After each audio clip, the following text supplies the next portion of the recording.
সারা দেশের ন্যায় জামালপুরেও হাম রুবেলা টিকাদান কর্মসূচি শুরু হয়েছে। বিস্তারিত থাকছে নিউজ ডেস্কে। জামালপুরে হাম রুবেলা টিকাদান কর্মসূচি শুরু হয়েছে। আজ সকালে শহরে ডায়াবেটিস হাসপাতাল চত্বরে হাম রুবেলা টিকাদান ক্যাম্পেইন উদ্বোধন করেন সদর আসনের সংসদ সদস্য অ্যাডভোকেট ওয়ারেস আলী মামুন। উদ্বোধনী অনুষ্ঠানে অন্যান্যদের মাঝে উপস্থিত ছিলেন অতিরিক্ত জেলা প্রশাসক মৌসুমী খানম ও সিভিল সার্জন ডাক্তার আজিজুল হক সহ স্বাস্থ্য বিভাগের বিভিন্ন পর্যায়ের কর্মকর্তা কর্মচারী।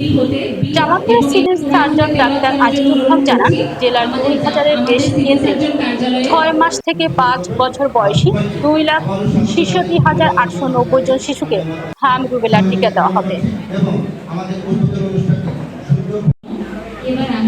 সরকারের প্রতি মানুষের প্রত্যাশাটা বিগত 17 সরকার হচ্ছে অনেক বেশি বলে মনে হয়।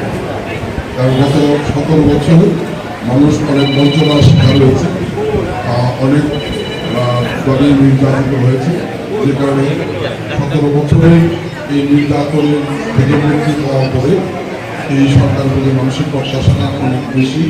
এবং আমি মনে করি যে সরকারের কমিটমেন্টটা অনেক বেশি এদেশের মানুষের প্রতি।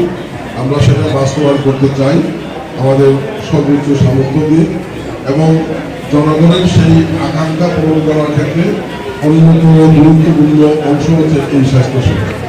কাজে স্বাস্থ্য পরিবারে যাওয়ার পরে যারা বিভিন্ন দায়িত্বশীল জায়গাতে রয়েছেন, রয়েছেন, এখানে মহোদয় রয়েছেন, আমি অনুরোধ করব যে আসলে একদিক থেকে পেশাগত দিক থেকে এটা আমাদের দায়িত্ব, আরেকটা হলো মানবিক দিক থেকেও আমরা মানুষের সেবায় নিজেদেরকে নিয়োজিত করতে পারি।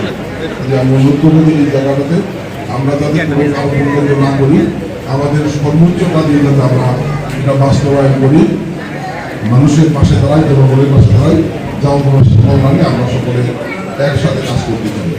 আমি সেই আহ্বান জানিয়ে অনুরোধ জানিয়ে আজকের আয়োজনে আপনাদের সাথে শরীর হওয়ার সুযোগ করছি, এর জন্য কৃতজ্ঞতা জ্ঞাপন করে। এবং এই টিকাদান সম্পর্কে আমাদের সম্মানিত সিভিল সার্জন মহোদয় ধারণা দিয়েছেন যে সম্ভবত গত 2 মাসের মতো তারা টিকা নিয়েছে, তাদের প্রয়োজন হবে না, এর বাইরে যারা টিকা নিয়েছে তারা এই টিকার আওতায় আসবে।